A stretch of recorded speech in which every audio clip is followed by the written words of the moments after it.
अस्सलाम वालेकुम। Programme pin point में भलीकार मां आहियां जो मेज़बान इशफाक अहमद। नाज़रीन, अॼु सिंध हुकूमत पारां पंहिंजी बजट पेश कई वई आहे जंहिंमें 22 खरब रुपयनि खां वधीक जी ही बजट पेश कई वई आहे जंहिंमें सरकारी मुलाज़िमनि जी पघारुनि में जेको इज़ाफ़ो वफ़ाक़ी हुकूमत कयो हो, सिंध हुकूमत बि उहो रखियो आहे।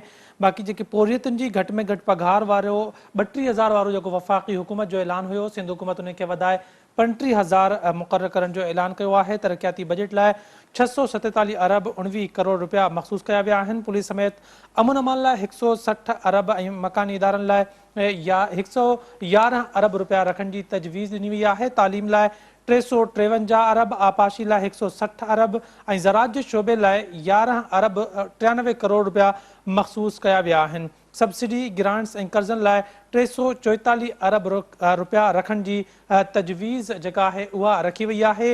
बजट ते पाण ॻाल्हाईंदासीं त बजट केतिरो आवाम जेको आहे फ्रेंडली आहे, केतिरो इन में बहितरी थी पई सघी, केतिरियूं ॻाल्हियूं जेके आहिनि उहे जेको आहे सिंध हुकूमत पारां उन्हनि ते टैक्स वग़ैरह जेको आहे उहो लॻायो वियो आहे। माहिर मईशत जेके आहिनि मुश्ताक मीरानी साहब असां गॾु टेलीफोन लाइन ते मौजूदु आहिनि। मुश्ताक साहब, वॾी महिरबानी। सिंध हुकूमत पारां अॼु बजट पेश कई वई आहे, अव्हां छा था सम्झो त इहा अवाम फ्रेंडली बजट आहे या हमेशह जीअं हिन साल बि रुगो अंगनि अखरनि जो जेको आहे उहो फेरफार आहे, उन खां अलावा कुझु बि न आहे अवाम जे लाइ? पहिरियों असांखे इहो ॾिसणो आहे त हीअ जेका सिंध जी बजट आई आहे उन प्रोविंशियल GDP जो ग्रोथ रेट केतिरो डिटरमिन कयो आहे। बदकिस्मती सां पाकिस्तान में वफ़ाक़ी लेवल ते त GDP ग्रोथ में इहो कैलकुलेट कयो वेंदो आहे, पर प्रोविंस सां न कयो वेंदो आहे, छाकाणि हुन में डिस्पैरिटी हूंदी आहे पंजाब सिंध खां या बलूचिस्तान खां वधीक आहे। तंहिंजे करे पॉलिटिकल इहो फ़ैसिलो आहे त भई रुगो वफ़ाक़ जे हवाले सां असां GDP जी ग्रोथ ॾेखारियूं, बाक़ी सूबनि जी न घुरायूं, छाकाणि इन खां पोइ माण्हुनि जेको आहे सो पॉलिटिकली एजिटेशन थींदी। पर हाणे ज़रूरत इन ॻाल्हि जी आहे त असां जेको आहे सो सिंध जो GDP खे जेको ग्रोथ आहे उहो ॾेखारियूं। ऐं काफ़ी महीननि खां अॻु में चीफ मिनिस्टर सिंध हिकु डेलीगेशन सां मिलियो हो ऐं हुन ॿुधायो हो त सिंध में जेको रूरल एरिया में 75% खां वधीक गुरबत आहे। असां उन गुरबत खे ख़तमु करण लाइ 5 to 7% जेको आहे सो असां ग्रोथ रेट अचीव कंदासीं त इहा गुरबत घटिजी वेंदी। हाणे ॾिसणो इहो आहे त चीफ मिनिस्टर जेको फाइनेंस मिनिस्टर आहे उन पंहिंजे तकीर में शकल मां कोन ॿुधी आहे, पर जीअं तव्हां ॿुधायो था उन में मुकमिल कोन ॿुधी आहे, त उन में आहे त हुन छा इहो प्रोविंशियल GDP जेको आहे सो ज़िक्र कयो या न। जेकॾहिं न कयो अथई त इहा ॾुख जहिड़ी ॻाल्हि आहे ऐं न करणु घुरिजे। हिकिड़ी ॻाल्हि त इहा ई आहे। ॿियो इहो आहे त तव्हांखे ख़बर आहे त 18th अमेंडमेंट खां पोइ जेके इकोनॉमी जा शुबा आहिनि उहे सभु प्रोविंस वटि आहिनि। उहो पंजाब हुजे, सिंध हुजे, बलोचिस्तान हुजे। एग्रीकल्चर प्योर प्रोविंशियल सब्जेक्ट आहे, इहो पंहिंजो इंडस्ट्री प्रोविंशियल सब्जेक्ट आहे, सर्विसिस प्रोजेक्ट जेको प्रोविंशियल सब्जेक्ट आहे। उन जी उन्हनि ग्रोथ रेट खे ॾिसो। बजट में काफ़ी शयूं तमामु आहिनि जेके बेसिक आहिनि। हिकिड़ो त वेल्थ डिस्ट्रीब्यूट थिए थी या नथी थिए, माना दौलत अमीरनि खां वठी तव्हां ग़रीबनि ते ख़र्चु कयो था त नथा कयो, इहो बि ॾिसणो आहे। ॿियो जेको हर सूबे जा जेके ख़ासि जेके सेक्टर्स आहिनि उनखे जेकॾहिं तरक़ी ॾियारिजे त उन में रोज़गार बि पैदा थींदो, गुरबत बि घटिबी ऐं जेको आहे सो टैक्स बि प्रोविंस खे वधीक मिलंदो। उहे हुन बजट में कहिड़ा ॾेखारिया आहिनि फ़िलहाल त इन जीअं तव्हां ॿुधायो आहे उन में नज़र कोन था अचनि। ऐं फोर्थ जेको इहो ॾिसणो आहे त माज़ीअ में परफॉर्मेंस छा रही आहे। जेके रिपोर्ट हुयूं मीडिया में yet have to be confirm त भई 50% खां घटि जेको आहे सो सिंध ही पंहिंजो तरक़ियाती जेके आहिनि सो बजट खे यूटिलाइज़ कयो आहे। जेकॾहिं इहा सूरत हाल आहे त तमामु डिसमिल आहे, ऐं जेकॾहिं माज़ीअ में इहा ई सूरत हाल रही आहे त पोइ ऑटोमेटिकली ही जेको हाणे बजट आहे उन में बि ईअं चई सघिजे थो त उन में बि प्रॉपर यूटिलाइज़ न थी थिए। ऐं ॿियो तव्हांखे ॿुधायां छा त बजट काथो आहे, एस्टिमेट आहे, श्योरिटी न आहे त हिन साल जेको हाणे ईंदड़ साल शुरू थींदो त हुन में एतिरा पैसा मिलंदा, पोइ एतिरो ख़र्चु थींदो, पोइ एतिरी डेवलपमेंट थींदी, इहो बिल्कुलु न हूंदो आहे। मुख़्तलिफ़ सबब थी सघंदा जंहिंमें फॉर एग्जाम्पल गुज़िरियल साल ही जेके ॿोॾियूं आयूं उन हवाले सां, ठीकु आहे। त इहो ॾिसणो आहे त रुगो एस्टिमेशन आहे, जॾहिं मर्कज़ में जेका फेडरल गवर्नमेंट जी जेका बजेट आहे उन ते ई तमामु घणनि माण्हुनि जेको आहे सो इहो आङुरियूं इहो कयूं आहिनि त भई इहा सही कोन्हे का, उन में तमामु घणा झोल आहिनि। त प्रोविंस जो कीअं थींदो इहो आहे। ॿियो इहो आहे त अशफाक खे तमामु इम्पॉर्टेंट ॻाल्हि आहे त पैसो इम्पॉर्टेंट आहे त भई ठीकु आहे तव्हां अमुन माल लाइ 100 जेको आहे सो 60 अरब रखिया, पर ॻाल्हि इहा आहे त उन जो फ़ाइदो आहे या न। कास्ट बेनिफिट एनालिसिस जीअं असां चवंदा आहियूं, जो बेनिफिट आहे जॾहिं तव्हां 150 गुज़िरियल साल अराउंड 150 अरब रुपया अमुन मान ते रखिया त तव्हांजो अपर सिंध त अञा ताईं धाड़ेलनि जे हवाले आहे ऐं लोअर सिंध में जेको आहे गुटको पान इन शइ जे हवाले आहे। त असां रुगो ईअं न ख़ुशी थियणु घुरिजे त असां हिन बजेट में लॉ एंड ऑर्डर ते हेतिरा पैसा रखियासीं, एग्रीकल्चर ते हेतिरा पैसा रखियासीं ऐं उन खां पोइ तालीम ते हेतिरा पैसा रखियासीं, जॾहिं 50% खां वधीक जेके आहिनि सो ॿार आउट ऑफ स्कूल आहिनि। 50% खां वधीक जेको स्टंट जेका आहे सा ॿार जेको शिकार इंस्टेंट उनखे चवंदा आहिनि त उमिरि सां गॾु उनजी हाइट जेकॾहिं नथी वधे त इहा ॼण ॿारनि में मेल न्यूट्रिशन थो थिए। जॾहिं ग्राउंड ते इहे परफॉर्मेंस आहे त पोइ इहे जेके बजेट आहे उहो अघ अखर आहिनि उन सां हेतिरा पैसा रखियासीं, उहे सभु मीनिंगलेस था थी वञनि। मुश्ताक साहब जीअं अवां ॻाल्हियूं कयो पिया बजट जे हवाले सां, इहो ॿुधाइजो त हिकु पासे असां ॻाल्हियूं पिया हलियूं मुल्क में त पाकिस्तान डिफॉल्ट थियण वारो आहे, पाकिस्तान डिफॉल्ट जे किनारे ते बीठल आहे, ॿिए पासे पघारुनि में जेको इज़ाफ़ो हुकूमत पारां ऐलान कयो वियो आहे त छा हुकूमत वटि एतिरा पैसा मौजूदु आहिनि? जेकॾहिं आहिनि त पोइ डिफॉल्ट जूं ॻाल्हियूं छो पे कयूं वियूं? इहो थोरो अशफाक ज़हन में रखो त वरी मां रिपीट थो कयां त बजेट एस्टिमेशन आहे, श्योर न आहे। त इसाक डार त इहो चई छॾियो त असां वटि हेतिरा पैसा जमा थींदा पोइ डिफॉल्ट न थींदो। ऐं ॿियो ज़ाहिर आहे त 24 करोड़ माण्हुनि जो पाकिस्तान जेको मुल्क आहे उनखे उनजा दोस्त माण्हू कॾहिं बि न चाहींदा त उहे श्रीलंका खां वधीक उनजी हालत ख़राबु थिए। मे बी ॿिए तरीक़े सां पॉलिटिकली फंड थी वञनि, इहो पॉसिबल आहे, पर जेको स्मूथ वे में थींदो उहो तॾहिं थींदो जॾहिं IMF सां जो मुआइदो सही थिए ऐं IMF जेको आहे प्रोग्राम जे तहत पाकिस्तान खे लोन ॾे। मुश्ताक साहब मुंहिंजो सवाल वरी उते आहे त बिल्कुलु अवां सही था चओ त बजेट हिकु एस्टिमेशन हूंदो आहे, एस्टिमेट कयो वेंदो आहे, पर ज़ाहिर आहे ईंदड़ 2 महीननि खां पोइ जेके ही पघारूं वधियूं आहिनि त उन हिसाब सां जंहिं सैकड़े सां फ़ीसद सां जेका पघार वधी आहे उहा आवाम ताईं पहुचणी आहे, हुकूमत खे पहुचाइणी आहे। इन जो मतिलबु इहो आहे त ख़ज़ाने में एतिरा पैसा आहिनि, एतिरी दौलत मौजूदु आहे जो जेके सरकारी मुलाज़िम आहिनि उन्हनि खे एतिरियूं वधीक पघारूं ॾेई सघजनि थियूं। उहो इन जे करे जो पाकिस्तान गवर्नमेंट आहे न उहो बैंकुनि जे थ्रू जेको आहे सो लोन खणंदी, आलमी लेवल ते बि ऐं डोमेस्टिक लेवल ते, जंहिंखे चवंदा टी बिल जो मक़सदु आहे ट्रेजरी बिल। ऐं हू चवंदा आहिनि त भई असां इहे बॉन्ड मार्केट में फिटी था कयूं ऐं उन ते असां एतिरो इंट्रस्ट रेट ॾींदासीं, पोइ जेके पाकिस्तानी बैंकूं आहिनि उहे उनखे ख़रीद करे ऐं पैसा जेको आहे सो फेडरल गवर्नमेंट खे लोन ॾींदा आहिनि। त इहो सिस्टम हलंदो रहंदो आहे, कोई इशू कोन्हे को।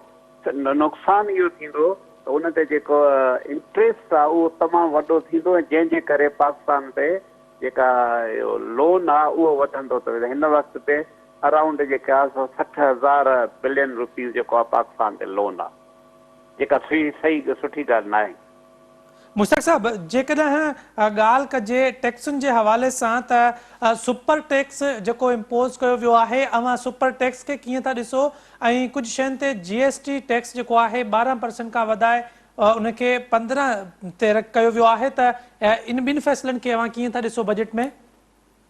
ॾिसो न, जेको सुपर टैक्स आहे जिन जी आमदनी तमामु वधीक आहे त इनखे असां चऊं था त वेल्थ डिस्ट्रीब्यूशन, माना जेके अमीर माण्हू आहिनि उन्हनि खे जेकॾहिं हिकिड़े स्लेब खां वधीक उहो इनकम कनि था त पोइ असां उन्हनि खां कुझु पैसा टैक्स जे शिकिल में करे वरी सोशल सेक्टर में असां उनखे इस्तेमालु कंदा आहियूं। तंहिंजे करे मां सम्झां थो त इहो सुपर टैक्स वारो जेको फ़ैसिलो आहे उहो सही आहे। मुश्ताक साहब अवां छो त मईशत खे बहितर सम्झो था, अवां जी नज़र में बेहतरीन बजट छा हूंदी आहे? असां ॾिसंदा आहियूं त अॼु जेका हुकूमत में पार्टी आहे उहा बजट पेश करे उन जूं तारीफ़ूं कंदी आहे या पोज़ीशन उन जी मुखालफ़त कंदी आहे। अॼु जी अपोज़िशन जॾहिं सुभाणे हुकूमत में ईंदी आहे त अहिड़ो ई बजट पेश कंदी आहे, वरी उहा तारीफ़ूं कंदी आहे। त अवां जी नज़र में अवाम दोस्त बजट छा हूंदो आहे?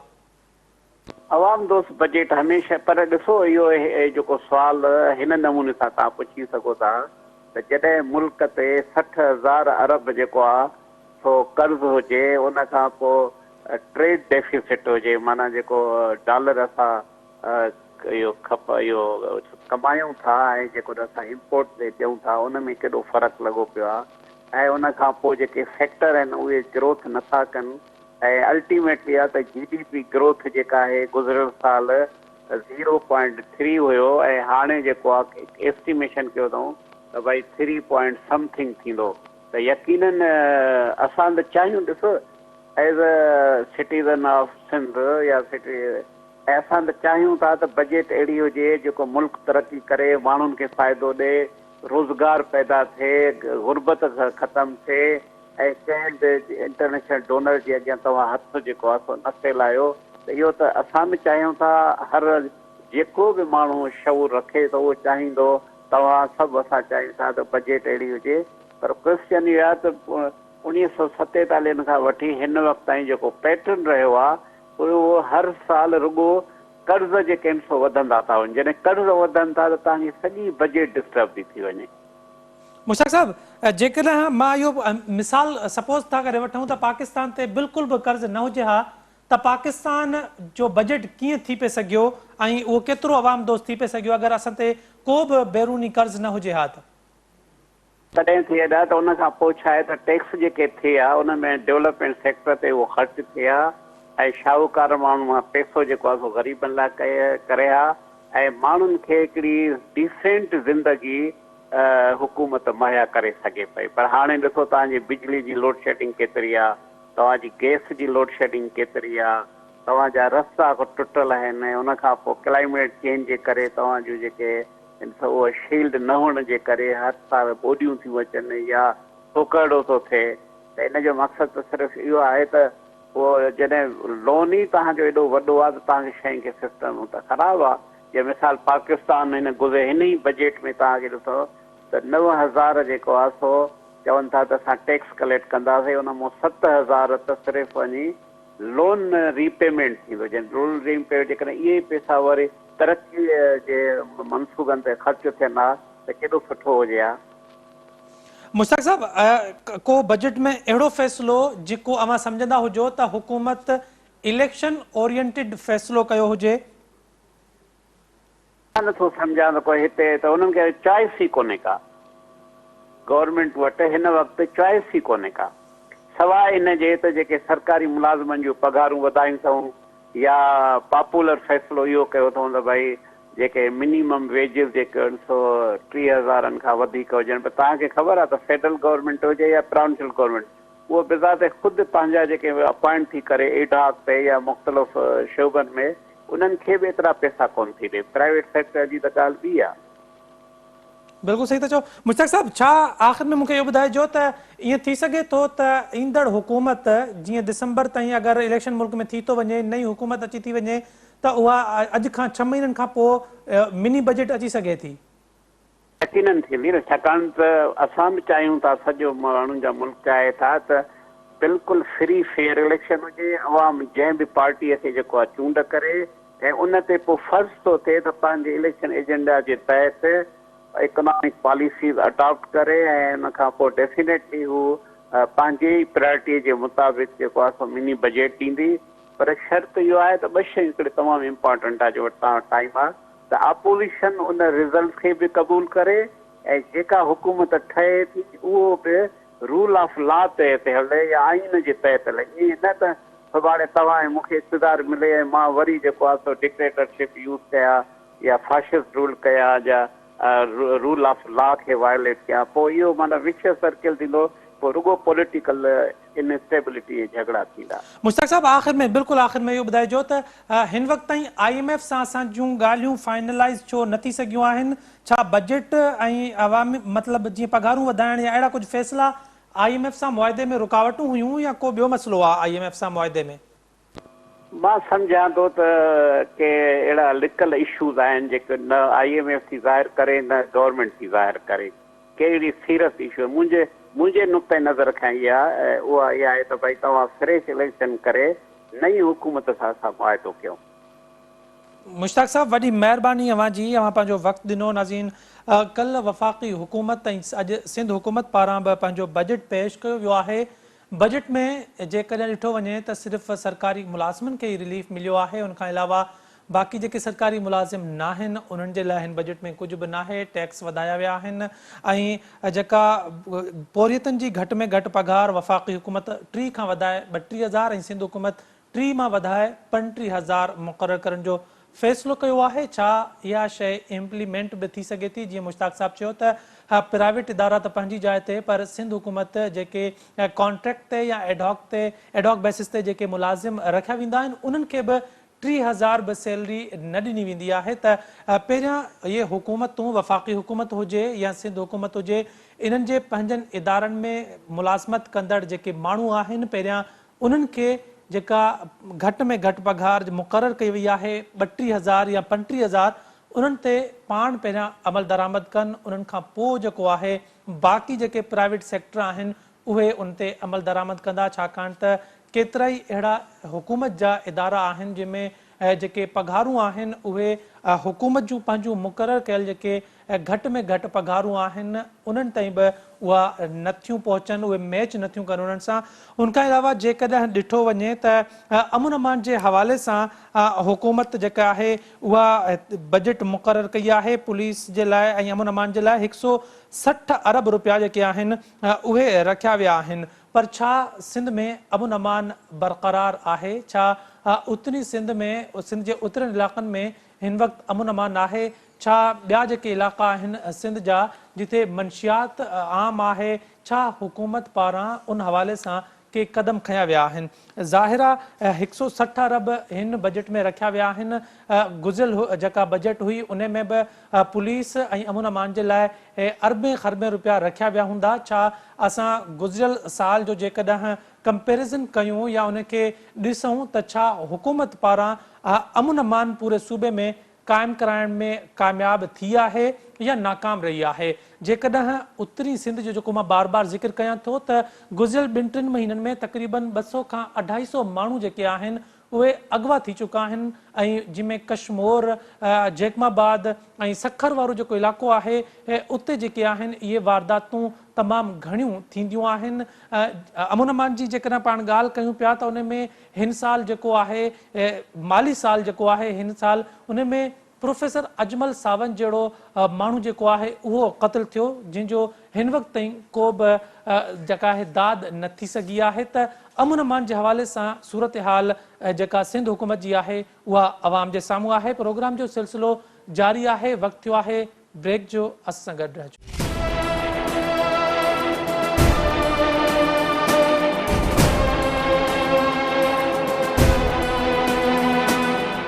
नाज़रीन, प्रोग्राम में हिकु दफ़ो ॿीहर वलीकार पाण प्रोग्राम में ॻाल्हायूं पिया सिंध हुकूमत जी बजट जे हवाले सां ऐं सिंध असेंबली में सिंध टीवी न्यूज़ जो चीफ रिपोर्टर फयाज़ कुरैशी उते मौजूदु हो। उनखां उते सिंध असेंबली में छा सूरत हाल रही, उतां जो माहौल कीअं रहियो, इन हवाले सां पाण ॻाल्हाईंदासीं। फयाज़ कुरैशी साहब, वॾी महिरबानी वक़्तु ॾियण जे लाइ। ॿुधाइजो त सिंध हुकूमत पारां अॼु बजट पेश कई वई आहे। अपोज़िशन जूं बेंचूं असांखे ख़ाली नज़र आयूं। छा जेके अपोज़िशन जा मेंबर उते मौजूदु हुया उन्हनि पारां को एहतजाज वग़ैरह या गौर त न कयो वियो आहे? अॼु सिंध असेंबली जो इजलास तारीख़ में पहिरियों दफ़ो इहो चई सघिजे थो जेको बजट इजलास हुयो उहो पुरअमन तौर ते नज़र आयो।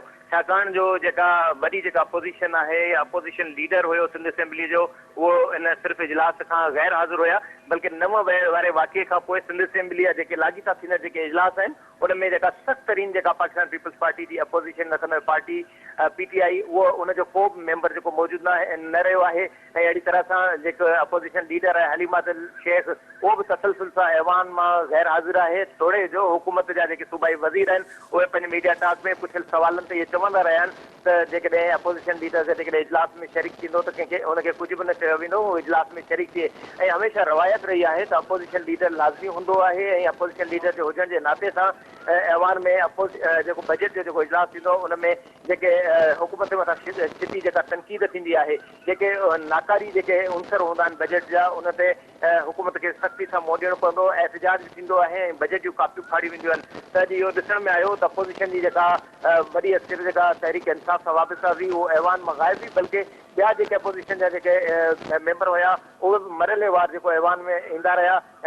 सवाइ हिकु जॾहिं बजट इजलास शुरू थियो त सवाइ हिकु जेको अपोज़िशन मेंबर सैयद अब्दुल रशीद जेको जमात इस्लामी सां MMA सां तालुक़ु रखंदड़ हुयो, उहो ऐवान में मौजूदु हुयो। ऐं इन खां पोइ ॿीहर मरहले वार जेके ॿियनि पार्टियुनि जा अॻुवान TLP हुजे या MQM हुजे, उन्हनि जा MPS या GDA जा MPS जेके उहे ऐवान ताईं उन्हनि जी रसद थी। त मजबूरी तरह सां ऐवान में जेको अॼु अपोज़िशन जो ग़लबो न हुयो ऐं हुकूमती जेको धुर हुई उहा ग़ालिब हुई ऐं पूरा नमूने सां जेको सिंध जो जेको बजट हो उहो ऐवान में सिंधे वॾे वज़ीर सैयद मुराद अली शाह पारां पेश कयो वियो ऐं पंहिंजी जेका कारकर्दगी 5 सालनि जी उहा ॿुधाई। संदसि इहो चवणु हुयो त सिंध हुकूमत जेका आहे उहा तसलसल जेका क़ाइमु रखण जो जेको सिलसिलो जारी रखियो आहे उहो न सिर्फ़ु सिंध में क़ाइमु रहंदो, बल्कि हाणे उनखे वफ़ाक़ ताईं वुसअत ॾिनी वेंदी ऐं वफ़ाक़ में बि अहिड़े क़िस्म जो जेको तसलसल रहंदो ऐं तसलसल सां हुकूमतुनि जो जेको निज़ाम आहे उनखे हलायो वेंदो ऐं पीपल्स पार्टी उन निज़ाम खे हलाईंदी जीअं पुरअमन नमूने सां इक़्तिदार जो जेको सिलसिलो हलंदो आहे। ऐं अहिड़े तरीक़े सां जेको ऐवान में बि इहो निज़ाम हलंदो रहे ऐं सिंध बजट जहिड़ी बि पेश कई हुई त मूंखे नथो लॻे त इन ॾींहंनि में जेको बहस मुबाहिसे वारो सिलसिलो थींदो उन में को हुकूमत खे को शदीद तनक़ीद खे को मोड़ ॾियणो पवंदो। अलबत्ता MQM पारां रवायती जहिड़े अंदाज़ सां जेका जीअं माण्हू ईअं ॻाल्हि करे त फेवरेबल जेका अपोज़िशन हुजे, जेका ज़ाहिरी तौर ते दुश्मन हुजे पर अंदरूनी तौर ते दोस्त वारी जेका मिसल अंदाज़ सां जेको तनक़ीद कंदी आहे, जीअं रवायती तौर ते अपोज़िशन जूं तक़रीरूं हूंदियूं आहिनि, कराची जे हवाले सां ई सिर्फ़ु इहो मौक़िफ़ रखियो वेंदो आहे त कराची में को बि तरक़ियाती कमु न आहे थियो, कराचीअ खे घटि रक़म मिली आहे, कराचीअ जे लाइ सिंध हुकूमत कुझु बि न आहे कयो, रवायती तरीक़े सां 3-4 रोड ठहंदा ऐं कुझु पुलियूं ठाहे ऐं कराची खे लॉलीपॉप ॾिनो वेंदो। ज़ाहिर आहे MQM मुख़ालिफ़ दर में मौजूदु आहे, GDA मौजूदु आहे, त GDA पारां इहो इम्कानु आहे त सूबे जे बाक़ी जेके 7 ज़िलनि कराची खां हटी करे ॿिया 23 ज़िला आहिनि उन्हनि जी नुमाइंदगी करे उनजे हवाले सां ओपिनियन को रखे ऐं सिंध जो जेको केस जेको आहे मजमूई तरह सां विढ़ण जी कोशिशि करे। ऐवान में अपोज़िशन जो जेको ग़लबो हो अॼु उहो तमामु घटि हुयो ऐं हुकूमती जेका बेंच हुई उहा हावी रही ऐं पंहिंजी जेका कारकर्दगी हुई उन ते न सिर्फ़ु ॻाल्हाईंदा रहिया पर वज़ीर सैयद मुराद अली शाह जेका पंहिंजी तक़रीर कई उन तक़रीर में सवाइ पंहिंजी हुकूमत जे साराह जे ऐं ॿोध जे दौरान जेका पीपल्स पार्टी जी हुकूमत जी जेका कारकर्दगी उन्हनि इख़्तियार कई उन ते ॿुधाईंदो रहियो त सिंध हुकूमत माण्हुनि खे न सिर्फ़ु रिलीफ ॾिनो ऐं पाणी कढण जे हवाले सां किरदारु अदा कयो ऐं सभिनी काबिशियुनि जे नतीजे में जेको फसल हुयो कणिक जो उहो बि थियो ऐं बम्पर क़राब लथो ऐं अहिड़ी तरीक़े सां उन्हनि जेको हारियुनि खे ॿिज जी मद में रक़म ॾिनी ऐं हिन सां गॾोगॾु घर जोड़ण जे हवाले सां जेको रक़म ॾियण जो जेको सिलसिलो आहे उहो बि शुरू कयो वेंदो त माण्हुनि खे जेको रिलीफ ॾियण जे हवाले सां रक़म मुंतक़िलीअ जो जेको सिलसिलो उन ते बि जेको ऐवान में ख़िताब कंदे वॾे वज़ीर ॿुधायो। ऐं जॾहिं त ईंदड़ ॾींहंनि में जेको ज़राइत जे हवाले सां जेको पैकेज आहे उन हवाले सां बि जेको सिंध हुकूमत जेके क़दम खणी वञे पई, सब्सिडी ॾींदी या फसलनि जी जेका बहितर उपज जे हवाले सां जेके क़दम खयां वेंदा उन हवाले सां जेको ॻाल्हि ॿोल थींदी ऐं ॿुधायो वेंदो। इन खां अलावा सिंध बजट में अॼु ख़ुसूसी जेका अहम जेका शइ हुई उहा जेका वफ़ाक़ी हुकूमत पारां जेका बजट पेश कई वई क़ौमी असेंबली में कल्ह सेनेट में इसाक डार पारां ज़ाहिर रवायत बरक़रार रखी 1 खां 16 ग्रेड ताईं जेके मुलाज़िमनि जी जेके पघारूं हुयूं उन्हनि में 35% ऐं अहिड़ी तरह सां जेको 17 खां 22 ग्रेड जा जेके मुलाज़िम आहिनि उन्हनि खे 30% पघार ऐं अहिड़ी तरह सां अहिड़ी वफ़ाक़ी तकलीफ़ कंदे जेका पेंशन में बि 17.5% जेको इज़ाफ़े जे हवाले सां जेको ऐवान खे जेको ॿुधायो वियो त इहे जेको पेंशन ऐं पघारुनि में जेको सिंध हुकूमत पारां इज़ाफ़ो कयो वियो आहे। मजमूई तरह सां सिंध जी जेका बजट हुई हिन वक़्तु 22 अरब हुई ऐं इन खां अलावा जेको गुज़िरियल माली साल जेका बजट पेश कई हुई उहा लॻभॻि जेको 17 खरब 13 अरब रुपए जी जेका बजट हुई त उन मुक़ाबले में काफ़ी वधीक जेका ग्रोथ नज़र अचे थी। सिंध हुकूमत जी जेका बजट आहे उनजी वुसअत नज़र आई ऐं ज़ाहिर हुन में फॉरेन जेके प्रोग्राम असिस्टेंस आहे उन में बि उनजो वॾो हिसो रहियो आहे सिंध हुकूमत आलमी बैंक खां तरक़ियाती मंसूबनि जे हवाले सां वॾी जेका हिकिड़ी रक़म वरिती आहे, जंहिंमें कराची खां वेंदे सखर ताईं जेके मनसूबा आहिनि उनमें पब्लिक प्राइवेट पार्टनरशिप आहे या ॿिया जेके मनसूबा आहिनि उन्हनि में जेके हिसेदारी आहे उहा सिंध हुकूमत सां सहकार में शामिल रहंदी। त मजमूई तरह सां कारकर्दगी बि उनखे ॿुधाए थो। ऐं इन खां अलावा जेके तरक़ियाती मनसूबा आहिनि, गुज़िरियल साल 459 अरब जा जेके तरक़ियाती मनसूबा आहिनि उहे बजट में पेश कया विया ऐं हिन साल जेका 2023-24 जी जेका बजट आहे उन में तरक़ियाती बजट जेका आहे उहा 697 अरब रुपया जेका आहे उहा रखी वई आहे। त हिकिड़ो वॾो फ़र्क़ु आहे, 459 ऐं 697 अरब रुपयनि जो लॻभॻि 200-250 अरब रुपयनि जो फ़र्क़ु आहे। त हिन मां इहो अंदाज़ो लॻाए सघिजे थो त जेका सिंध हुकूमत पारां जेका बजट पेश कई आहे उनजो 1/3 जेको आहे उहो डेवलपमेंट जे मद में रखियो आहे ऐं डेवलपमेंट में फयाज़ क़ुरैशी इहो ॿुधाइजो उन्हनि खे हुन में शामिल कयो वियो आहे। उन जा शोबनि में फयाज़ इहो ॿुधाइजो त तरक़ियाती बजट जे हवाले सां मां ॿुधायो, सिंध हिकु ज़रई जेको सूबो आहे उन में ज़राअत जे लाइ रुॻो 11 अरब रुपया सिंध हुकूमत रखिया विया आहिनि, एतिरी घटि रक़म छो? असांखे जेकॾहिं पाण ज़रायत जो जेकॾहिं तक़ाबली जेकॾहिं जाइज़ो वठूं त गुज़िरियल साल जेका ज़रायत जी जेका रक़म हुई शोबे जी उहा इन जे अंग अखर मूं हिन वक़्तु साम्हूं न आहिनि, पर मुंहिंजो हिकिड़ो अंदाज़ो आहे त गुज़िरियल साल जेका अध जे क़रीब जेका रक़म जेका ज़रायत जे मद में रखी हुई हिन साल में इज़ाफ़ो कयो आहे। हूअं त थियण ईअं घुरिजे त जेका फसलनि जे हवाले सां जेको सिंध हुकूमत खे हिकिड़ी स्कीम ॾियणु खपे, जहिड़ी तरह सां वफ़ाक़ पारां ट्यूबवेल जेके आहिनि उनखे सोलर पैनल ते मुंतक़िल करण जे हवाले सां जेको मनसूबो रखियो वियो आहे त सिंध हुकूमत खे बि इन तरह जो हिकिड़ो मनसूबो रखणु खपंदो, छाकाणि जो जेको बिजली जो जेको बहिरान आहे उन में पाणी जी जेका फसलनि ताईं मुंतक़िली आहे उहो इंतिहाई मुश्किल जो शिकार रहंदी आहे। बिजली महांगी हुजण जे करे जेको ज़रायत पेशे जेको तबिको आहे, हारी आहे, आबादगार आहे, ज़मींदार आहे, त उहो उन मुश्किल खे मुंहुं सिर्फ़ु न सिर्फ़ु ॾिए थो बल्कि उनखे वधीक तकलीफ़ुनि खे मुंहुं ॾियणो पए थो, जॾहिं पाणी जे हवाले सां हिकिड़ी पाणी खोट ऐं ॿी जेका पाणी जी रसद आहे उन्हनि खे पहुचण जे हवाले सां वॾी मुश्किलात थींदी आहे। त इहो हिकिड़ो फैक्टर हुयो जेको उन्हनि खे इन्हनि ते नज़र अंदाज़ कयो आहे। बाक़ी जदीद जेकॾहिं अंदाज़ सां जेकॾहिं हार्वेस्टिंग जो सिलसिलो जेको आहे उन ते सिंध हुकूमत पारां का अहिड़ी अॻबराई नज़र न पई अचे, छाकाणि जो ज़रायत जे शोबे खे जेकॾहिं नज़र अंदाज़ कयो वेंदो यकीनन ईंदड़ ॾींहंनि में जिते फूड सिक्योरिटी जूं ॻाल्हियूं थियनि थियूं, खुराक जे जेकॾहिं बहिरान थियनि था त उनमें हिकिड़ा वॾा मसइला पेश अचनि था। अलबत्ता इहे खणी चइजे बाक़ी जेकॾहिं खैरपुर जे हवाले सां जेको खजूर जो जेको फसल आहे उन्हनि में वायरस कहिड़े क़िस्म जूं बीमारियूं आहिनि उन्हनि जे ख़ात्मे जे हवाले सां अॻबराई कई वई आहे, पर सिंध ज़ाहिर ओवरऑल मुख़्तलिफ़ इलाइक़ा आहिनि जंहिंमें कुनरी जो जेकॾहिं मिर्च आहे त उनजे हवाले सां बि रिसर्च थियणु खपे। कुझु इलाइक़ा अहिड़ा आहिनि जिन में कमंद जो फसल थिए थो त उनमें वाधवी जी आहे उनजी जेका फी एकड़ जेका पैदावार आहे उनमें वधाउ जे हवाले सां अॻबराई थी सघे थी, या चांवरनि जी जेका पोखाई आहे उनखे बि जेकॾहिं ॾिठो वञे त नए क़िस्म जा ॿिज या अहिड़े क़िस्म जा नवां फसल मुतासिर करण जे हवाले सां रिसर्च जो जेको कमु आहे उन ते बि अहिड़ी का ख़ासि बजट नाहे रखी वई जेका जेकॾहिं उन में वाध थी हा त यकीनन आउं सम्झां थो त उन में ज़रायत में बहितरी जे हवाले सां नवां दग निकिरनि हा, या ज़ाहिर सिंध जो जेको अंबु आहे उहो पर ॾेई नाणू कमाए थो, एक्सपोर्ट थिए थी, त हिन वक़्तु जेको बरसातुनि खां पोइ इहो फसल वॾो उनखे बि धकु लॻो आहे, उनजी जेका पैदावार आहे उहा शदीद तरीक़े सां मुतासिर थी आहे। त खजूर ऐं जेको अंबु आहे या कमंद आहे इहे अहिड़ा क्रॉप्स आहिनि जेके मुल्क खे न सिर्फ़ु पर ॾेई नाणो ॾेई सघनि था बल्कि उन्हनि जी पैदावार में वाध थियण सां सूबे जो जेको हिकिड़ो खुराक जो जेको बहिरान आहे, मामला आहिनि उन्हनि में बहितरी अची सघे थी। उन हवाले सां सिंध हुकूमत खे क़दम खणणु खपंदा हुया, उनजे लाइ तमामु घटि रक़म रखी वई आहे। अहिड़ी तरीक़े सां जहिड़ी मूं तव्हांखे ॿुधायो त तालीम जे हवाले सां जेका बजट रखी वई उहो 292 अरब रुपया रखी वई आहे, पर हिन वक़्तु जेको 20 अरब रुपया उनमें जेका वाध कई वई आहे त उनजो मक़सदु इहो आहे त जेके स्कूलूं जेके इंफ्रास्ट्रक्चर जेको तबाह थियो आहे उनखे बहितर करण जे हवाले सां अॻबराई थी आहे, पर ज़ाहिर 20,000 स्कूल जेके आहिनि उहे मुतासिर थिया आहिनि। हाणे 20,000 स्कूल जेके आहिनि उहे यकमुश्त ठाहिण जे हवाले सां हुकूमत वटि एतिरो पैसो न हूंदो, पर इहो ईंदड़ ॾींहंनि में हिकिड़ो वॾो चैलेंज थींदो, छाकाणि जो कोरोना खां पोइ मुख़्तलिफ़ जेका अहिड़ा मरला आया जंहिंमें तालीम जेका शदीद तरीक़े सां मुतासिर थी ऐं तालीम मुतासिर थियण जे करे असांजो जेको नौजवान आहे उहो कॉम्पिटिशन में तमामु घणो पुठिते रहिजी वियो। ताज़ो हींअर फेडरल सर्विस पब्लिक कमीशन जा जेके नतीजा आया आहिनि उनमें 1.85% जेको आहे उहो नौजवान पास कया आहिनि। उन बुनियादी असर बि इहो लॻाए सघिजे थो त 2019 खां वठी जेका तालीम जेका सूरत हाल रही ख़ासि तौर ते कोविड वारो जेको मरहलो रहियो उन में तालीम जी तबाही जेका आहे उहा तमामु घणी थी आहे, ऐं जेके किताबी जेके इम्तिहान आहिनि उन्हनि में नौजवान अॻिते अचण में जेको उनखे मुश्किलात दरपेश आई आहे। त 393 जे क़रीब जेके सॉरी 293 जे क़रीब जेके नौजवान उहे पास थिया आहिनि। त एॾो जेको हिकिड़ो वॾो अंग जेको 1.8% जेको आहे इहो तमामु घणो किरियल अंग आहे ऐं उन में वाधारे जी ज़रूरत आहे। ज़ाहिर जेतिरी पोस्टूं हूंदियूं उन मुताबिक़ ई भर्ती थींदी, पर अहिड़ा मयारी जेके शागिर्द जेके पैदा थींदा जेके मुल्क में क्रीम जी हैसियत रखंदा त मुल्क में तालीम जे लिहाज़ खां पंहिंजो किरदारु अदा कंदा आहिनि। जेके मुख़्तलिफ़ शोबनि में ज़ाहिर उन्हनि खे जॉइन करिणो पवंदो त उन्हनि में पंहिंजी कारकर्दगी जेका उहो बहितर नमूने सां ॾेखारे सघनि था।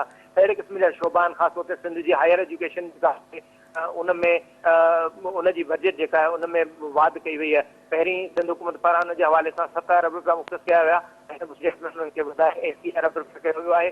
ॿिए पासे जेके ॾिठो वञे त वफ़ाक़ जेको हायर एजुकेशन जी जेका बजट आहे कमीशन जी उन में तमामु घणी घटिताई कई आहे ऐं सिंध खे अटे में लूण बराबरि जेका रक़म मिले थी। त इन सां जेका असांजा नौजवान जेके आला तालीम हासिल करण जे लाइ परॾे वञनि था या PhD कनि था या MPhil कनि था त उन्हनि जा जेके ढग उहे बंदि थियनि था ऐं उहे नौजवान जेके ॿाहिरि वञनि था त असांजे लाइ ज़ाहिर मुल्क जे लाइ परॾेही नाणो कमाइनि था ऐं असांजे जेके फॉरेन करेंसी जेको अकाउंट जेकॾहिं उहो वधे थो त उहो इन्हनि क़िस्म जी जेके ओवरसीज़ जी जेका असांजी महिनत हुजे थी उहे ई मुल्क खे फॉरेन करेंसी अकाउंट ॾियनि था। एजुकेशन जेको सेक्टर आहे उन में सिंध हुकूमत पारां ई जेको 14 अरब रुपयनि जो इज़ाफ़ो करे 21 अरब रुपया जेके कया विया आहिनि त हीअ सेक्टर में हिकिड़ो बहितर हिकिड़ो दग आहे। अहिड़ी तरह सां सिहत वारी जेका बजट आहे उन में लॻभॻि 18 अरब रुपयनि जो वाधारो कयो वियो आहे। त ज़ाहिर उन में इहो ई हूंदो त इंफ्रास्ट्रक्चर जेको अस्पतालुनि जो जेको तबाह थियो आहे या हेल्थ डिपार्टमेंट सां वाबस्ता जेके ऑफिसिस आहिनि उहे तबाह थी वेंदो, उन्हनि जी बहितरी जे हवाले सां उन्हनि खे किरदारु अदा करिणो पवंदो। त मजमूई तरह सां जेकॾहिं ॾिठो वञे त बजट वाधारो ज़ाहिर जेतिरा वसीला हूंदा उन बुनियाद ते ई थींदो। अहिड़ी तरीक़े सां ट्रांसपोर्ट जो जेको शोबो आहे गुज़िरियल साल जेकॾहिं ॾिठो वञे त उन में 6.9 अरब लॻभॻि 7 अरब जे क़रीब उनजी जेका बजट हुई। अहिड़ी तरह सां जेकॾहिं इंडोर्स जेका बजट आहे उन में 13.5 अरब जे क़रीब जेका उहा बजट आहे उहा एलोकेट कई वई आहे। त ईअं अंदाज़ो लॻाए सघिजे थो त जेका ट्रांसपोर्ट जी बजट आहे उन में सूबे जी हाणे जेका ट्रांसपोर्ट आहे उन में सिंध हुकूमत बहितरी जे हवाले सां कुझु करणु वञे पई थी त उन में कुझु बहितरी जा कुझु रस्ता आहिनि। अहिड़ी तरह जा ज़ाहिर माज़ी में SRTC हुई या KTC हुई, हुननि जेको इंफ्रास्ट्रक्चर हुयो उन्हनि जो इंफ्रास्ट्रक्चर जेको तबाह थियो ज़ाहिर उनखे कवर करण जे हवाले सां ई ख़ासि तौर ते जेका कब्ज़ा थी विया उहो ख़तमु करे उन ते इंस्टीट्यूट ठाहिण ऐं सूबे में जेको चिंगी कल्चर जेको आम थी वियो आहे हाणे माण्हू उन मुश्किलातुनि जे वर चढ़िया आहिनि। त उहो ट्रांसपोर्ट जो जेको निज़ाम आहे मुंहिंजे ख़्याल में अगरि जेकॾहिं सिंध हुकूमत अगरि जेकॾहिं ॿीहर पाकिस्तान पीपल्स पार्टी जेको प्रोग्राम रखियो आहे अगरि जेको उन्हनि खे ॿीहर इक़्तिदार मिले थो त उन्हनि खे हिन बजट जे हिसाब सां ईंदड़ साल में आसानी थींदी। छाकाणि त सिंध हुकूमत हिन बजट में 500 बसुनि जे हवाले सां मनसूबो रखियो आहे ऐं ज़ाहिर 500 बसूं कराची शहर में न हलंदियूं। हिन पीपल्स बस सवाइ कराची ऐं हिन खां अलावा चंद बसूं हैदराबाद, चंद बसूं लाड़काणो ऐं चंद बसूं सखर में हलनि थियूं। त ॿिया जेके सूबे जा वधीक जेके ज़िला आहिनि 30 ज़िलनि में इहो बस नेटवर्क हुजणु खपे। माण्हुनि खे सफ़री जेका सहूलियत जेका दुनिया सॼी में सब्सिडाइज़ हूंदी आहे। मिसाल जेकॾहिं असां वठूं त कराची में जेके हलंदड़ बसूं आहिनि त उनजो घटि में घटि किरायो 50 रुपया मुक़ररु आहे, मुख़्तस आहे। त अहिड़ी तरह सां आम जेको माण्हू सूबे जे मुख़्तलिफ़ ज़िलनि में जेकॾहिं रिक्शनि में सवारी थी सफ़र करे थो त उनखे 50 या 100 रुपए भाड़ो भरिणो पए थो। अगरि जेकॾहिं साफ़ सुथरी गाॾी ऐं सिहतमंद माहौल में उन्हनि खे जेकॾहिं सफ़र मिलंदो त उहो बहितरी जा दग हासिल थींदा। फैज़ कुरैशी साहब वॾी महिरबानी बजट जे हवाले सां जेके अॼु सिंध हुकूमत पेश कई आहे उन हवाले सां असांखे अपडेट करण जे लाइ। नाज़रीन, सिंध हुकूमत पारां बजट जा अंग अखर जेके आहिनि उहे असेंबली में पेश कया विया आहिनि। अवाम खे छा डिलीवर थींदो, हक़ीक़ी माननि में अवाम खे कहिड़ो रिलीफ मिलंदो, अवाम खे अमन अमान मिली सघंदो, सिहत जूं सहूलियतूं मिलंदियूं, तालीम जी बहितर सहूलियत मिलंदी, अवाम खे बहितर ट्रांसपोर्टेशन मिलंदी या न मिलंदी इहो ईंदड़ साल में ख़बर पइजी वेंदी। पर हुकूमत जेके आहिनि पंहिंजा अंग अखर रिवायती तौरु जीअं हर साल हुकूमतूं बजट पेश कंदियूं आहिनि उन में पंहिंजा जेके अंग या अखर आहिनि उहे पेश कया वेंदा आहिनि। अरबें खरबें रुपया जेके ॿुधाया वेंदा आहिनि त फ़लाणे डिपार्टमेंट लाइ आहिनि, फ़लाणे डिपार्टमेंट लाइ आहिनि। पर बहितरी असांखे ग्राउंड ते जेको आहे ऑन फील्ड असांखे केतिरी नज़र ईंदी इहो ईंदड़ ॾींहंनि में ख़बर पवंदी। अॼु जे प्रोग्राम में एतिरो ई। पंहिंजे मेज़बान इशफ़ाक़ अहमद खे ॾींदा इजाज़त। अल्लाह हाफ़िज़।